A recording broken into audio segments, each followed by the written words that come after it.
All right, people. I just wanted to go over part two that I just did, which is complete in itself of the article. Great. The camera froze up on me. I just finished up on that article. It was a two-part series. I just want to highlight some issues on it because it's very disturbing. We've already heard about Obama's indefinite detainment and the ability to not charge you with anything, try you, give you an attorney, give you any rights, because you have no rights. Not even your sovereign rights. They're going to deny you have any rights from your creator. And now in this article, I want to, this is very important that people hear this and understand what is being said here. It's not difficult. He's not using big words or obscuring the information. Now, I want to go over the few parts that I said I want to. And there are some that really hit home that I think speaks ill of us as people. Whenever money is insufficient to bury the truth, ignorance, propaganda, and short memories finish the job.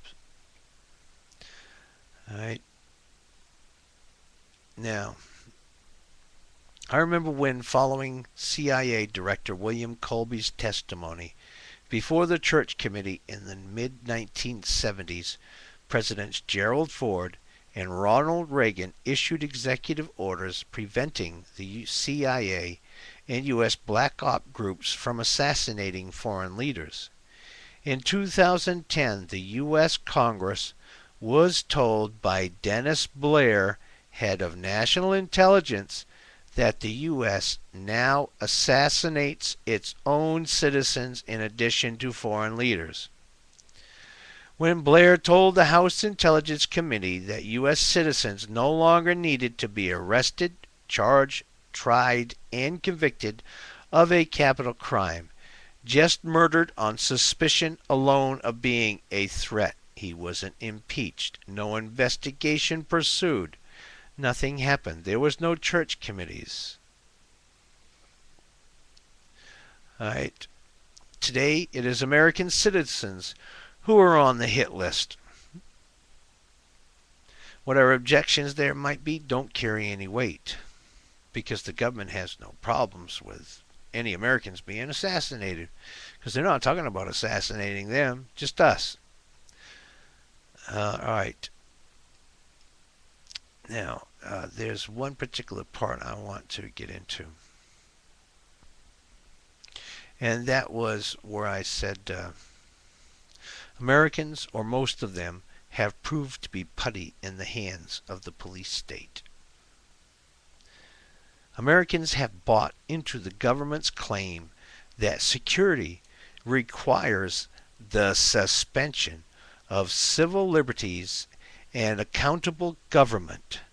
Astonishingly, Americans, or most of them, believe that civil liberties such as habeas corpus and due process, and let's not forget posse comitosis now too, where American troops can be placed and used on American soil against Americans. That's another one that isn't in this piece, but I'm sure that was just an oversight on his behalf, because he's really tight on his information. Americans have bought into the government's claim that security requires the suspension of civil liberties and accountable government. Astonishingly, Americans, or most of them, believe that civil liberties such as habeas corpus and due process protect terrorists and not themselves.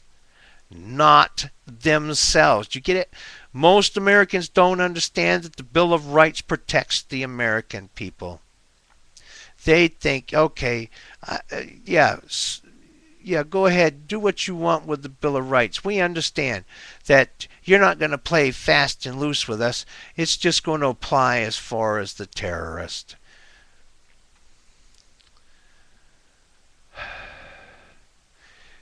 This is sad here, this part, and I can't disagree with him.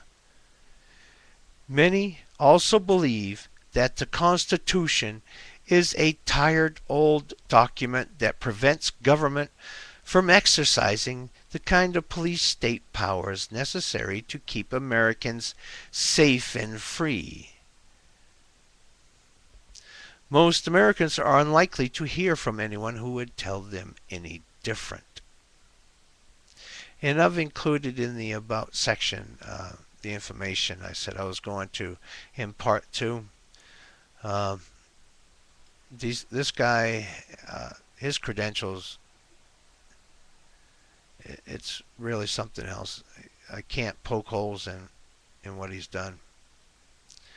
The militarization of the U.S. and Israeli states and Wall Street and corporate greed will now run their course as the pen is censored and its might extinguished. I am signing off. Paul Craig Roberts was an editor of the Wall Street Journal and an assistant secretary of the U.S. Treasury. His latest book, How the Economy Was Lost, has just been published by Counterpunch AK Press. He can be reached at paulcraigroberts@yahoo.com. On this one, I'll include the email to him. So, people, you cannot ignore it for very much longer. In fact, you've already ignored it too long for it to get to this point. There may be no way to turn back. So now, my fellow Americans, you have to try to decide what you need to do to protect you and yours. Because remember, they can come at any time. See, what I do on the internet, I've told you before, puts a target on me because I tell the truth. And truth is not conducive to making money. So, if they did come for me, they'd just take me to the front of the building, shoot me. It would be an example to the rest of you. I would just like to be here to try to make it as easy as possible on my better half when the bad things start happening. And yet, he wants to end the Fed. He wants to end Social Security. Please excuse my slip up on that. This touches too close to home. I've seen how elderly are treated in nursing homes, and I've had family members, I'm not going to say of who have worked in elderly homes, and they testify that yes, that abuse does happen. Not enough staff per patient, neglect, outright meanness. Some people just shouldn't have the jobs they have. God bless you all. Take care.